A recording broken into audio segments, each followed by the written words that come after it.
Assalamualaikum warahmatullahi wabarakatuh. Kami dari kelompok 3 yang beranggotakan dengan saya sendiri, Dwi Amalia, juga rekan saya. Saya Manda Miftahul Jana. Saya Oktaviani Widyaswari. Di sini kami akan mempresentasikan atau membahas mengenai 3 hal, yaitu mengenai etika dan estetika kebudayaan. Yang kedua, memanusiakan manusia, dan yang ketiga mengenai problematika kebudayaan. Baik, untuk pembahasan yang pertama itu akan dibahas oleh rekan saya, yaitu Oktaviani.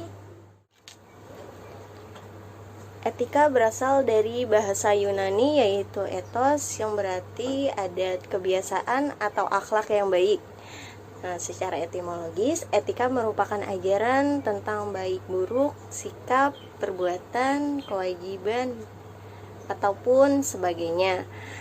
Nah, etika di sini bisa berkaitan erat dengan nilai karena pada dasarnya etika membicarakan tentang permasalahan yang berhubungan dengan predikat nilai susila atau tidak asusila dan baik ataupun buruk. Nah, etika memiliki makna sebagian besar nilai dan norma etik atau moral yang berkaitan dengan nilai-nilai yang menjadi pegangan bagi seorang atau sekelompok orang dalam mengatur tingkah laku. Nilai-nilai etik ini diwujudkan dalam bentuk norma etik, norma moral, atau norma kesusilaan. Manusia sebagai individu berhubungan dengan norma etik karena menyangkut kehidupan pribadi. Norma etik didukung oleh nurani individu dan bukan manusia sebagai makhluk sosial ataupun sebagai anggota masyarakat yang terorganisir. Nah, norma etik ini dapat melengkapi ketidakseimbangan hidup pribadi dan mencegah kekhawatiran diri sendiri. Norma etik bersumber dari manusia itu sendiri dan ditunjukkan kepada sikap batin manusia. Norma etik bisa ditunjukkan kepada manusia agar sebagai akhlak pribadi dapat terbentuk. Perbuatan jahat seperti membunuh, mencuri, ataupun berzina sangat bertentangan dengan norma kepercayaan dan keasusilaan dalam setiap hati nurani manusia. Perasaan malu, penyesalan, takut, dan rasa bersalah akan muncul dalam hati nurani seiring melakukan perbuatan yang melanggar norma. Nah, manusia yang beretika akan dapat menghasilkan budaya yang memiliki nilai-nilai etik di dalamnya.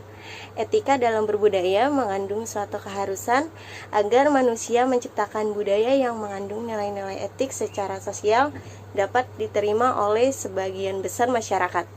Budaya yang beretika adalah budaya yang mampu menjaga, mempertahankan, dan mampu meningkatkan harkat dan martabat manusia. Sedangkan budaya yang tidak beretika adalah budaya yang merendahkan dan bahkan bisa menghancurkan martabat kemanusiaan. Untuk pembahasan yang kedua, itu akan dibahas oleh saya sendiri, Dwi Amalia. Selanjutnya di sini saya akan menjelaskan mengenai memanusiakan manusia. Konsep memanusiakan manusia berpegang kepada nilai-nilai keadilan, kesetaraan, dan nilai persaudaraan, hak atas pelayanan, kesejahteraan, berpendapat, dan beraktivitas menjadi salah satu cara memanusiakan manusia. Seorang yang dianggap gila sekalipun tidak hilang haknya sebagai manusia. Istilah memanusiakan manusia merupakan upaya untuk membuat manusia menjadi berbudaya dan atau berakal budi. Sesama manusia harus saling menghargai, menghormati, dan tidak mengadili. Tidak ada tindakan yang merendahkan, mencibir, atau hal lain yang membuat sakit hati dan sebagainya.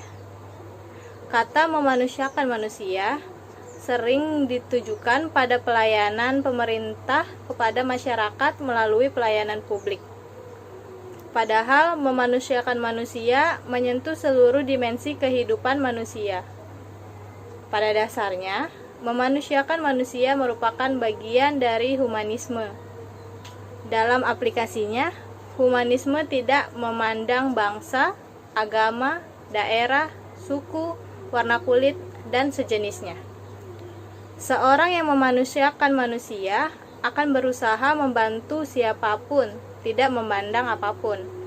seperti kata Presiden keempat Indonesia, yaitu Dr. Kiai Haji Abdurrahman Wahid, atau yang akrab disapa dengan Gus Dur. Beliau berkata bahwa tidak penting apapun agamamu, kalau kamu bisa berbuat baik untuk semua orang, mereka tidak akan pernah tahu apa agamamu. Gus Dur juga pernah berkata, Tuhan tidak perlu dibela, Dia sudah maha segalanya. Belalah mereka yang diperlakukan tidak adil. Nah, di sini memanusiakan manusia juga berperan dalam pendidikan. Pendidikan hanya menjadi sarana bagi manusia, misalnya hanya untuk menghasilkan uang, mencari keuntungan, dan kenyamanan. Menurut Ross dan Nicole, masa depan yang sebenarnya tak seorang pun dapat menggambarnya dengan pasti. Kita hanya dapat memprediksi berdasarkan apa yang telah dijalani selama ini. Pendidikan sebaiknya berperan bukan hanya mempersiapkan masa depan saja, tetapi dapat menjadikan manusia dapat hidup guna melaksanakan tugas kemanusiaannya, yaitu mampu menemukan kesempurnaannya.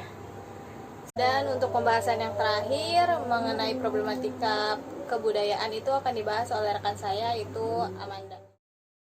Yang terakhir, saya akan membahas tentang problematika kebudayaan. Kebudayaan yang telah diciptakan oleh manusia dalam dimensi ruang dan waktu yang berbeda-beda akan menghasilkan keragaman budaya. Keragaman yang dimiliki sekelompok manusia akan membentuk ciri dan menjadi pembeda dengan kelompok lainnya. Ini menandakan kebudayaan merupakan identitas diri dari suatu kelompok peradaban manusia. Seiring berjalannya waktu, kebudayaan akan mengalami dinamika seiring dengan pergaulan hidup manusia sebagai pencipta dan pemilik kebudayaan. Hal ini menyebabkan terjadinya pewarisan kebudayaan, perubahan kebudayaan, dan penyebaran kebudayaan. Pertama, pewarisan kebudayaan adalah proses pemindahan penerusan, pemilikan, dan pemakaian kebudayaan dari generasi ke generasi secara berkesinambungan. Namun, dalam prosesnya bisa muncul permasalahan seperti kesesuaian budaya warisan tersebut dengan dinamika masyarakat sekarang, penolakan oleh generasi penerima, dan munculnya budaya baru. Yang kedua, perubahan kebudayaan adalah perubahan yang terjadi sebagai akibat dari adanya ketidaksesuaian di antara unsur-unsur kebudayaan yang saling berbeda, sehingga terjadi ketidakserasian fungsi bagi kehidupan. Perubahan kebudayaan ini mencakup banyak aspek seperti bentuk, sifat perubahan, dampak perubahan, dan mekanisme yang dilalui. Pembangunan dan modernisasi termasuk ke dalam kategori perubahan kebudayaan.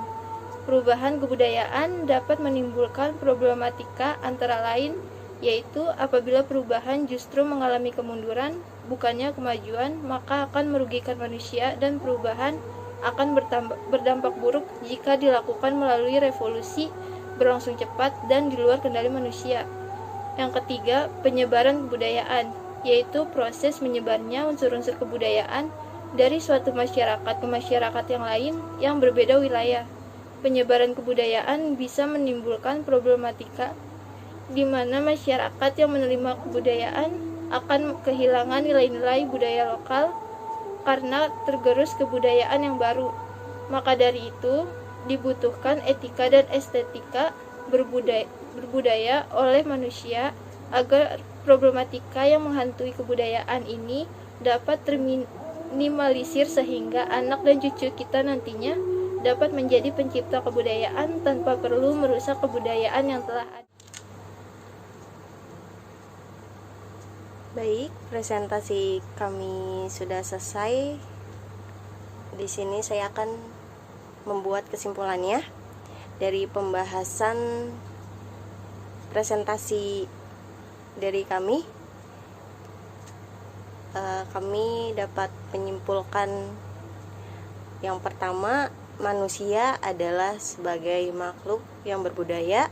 Manusia sebagai makhluk yang berbudaya tidak lain adalah makhluk yang senantiasa mendayagunakan akal budinya untuk menciptakan kebahagiaan, karena membahagiakan hidup manusia itu hakikatnya sesuatu yang baik.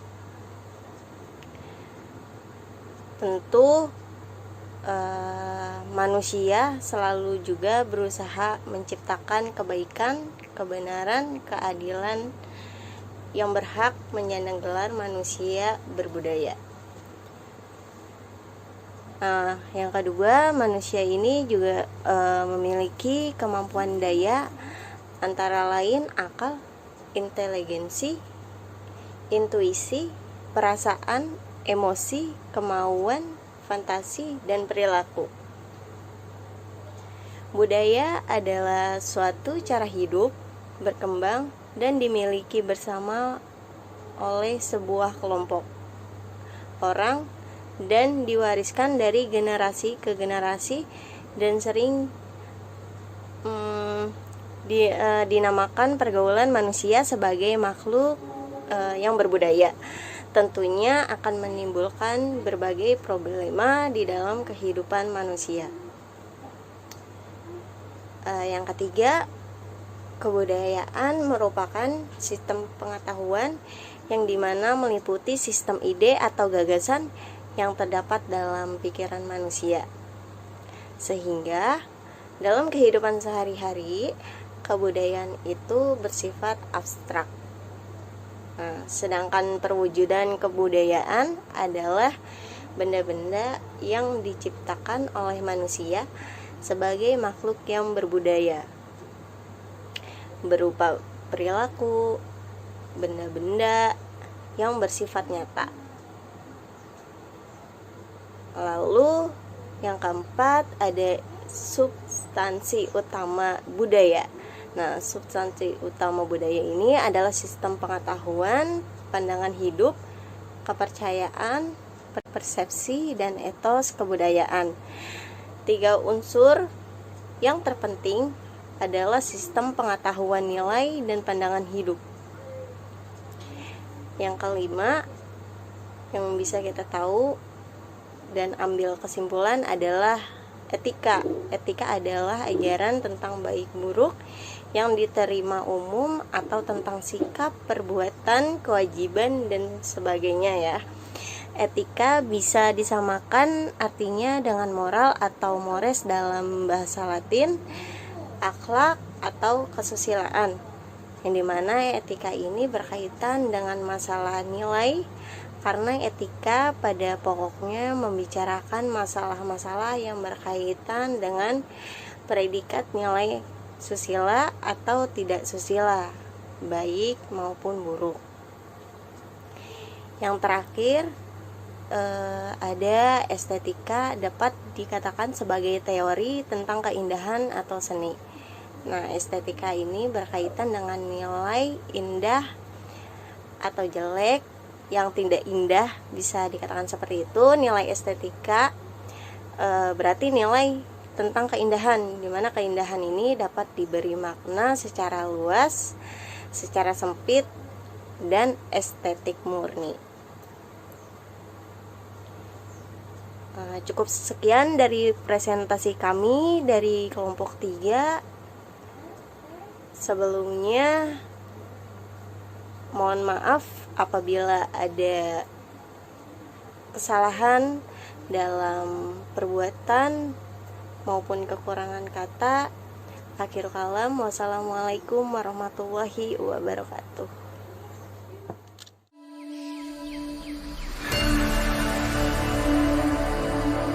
Indonesia is the most beautiful land in the universe. The land where we were born, the nation where we grew up. So many colors that live together in peace. With 1,000,000 timeless treasures, with an abundance of natural wealth. Indonesia is not just wonderful. Indonesia is a wonderland. Kota baru ujungnya Bamega, Bamega Bamanaku di Salangkara, Bamanaku di Salangkara. Katamu lawanlah Adinda, Adinda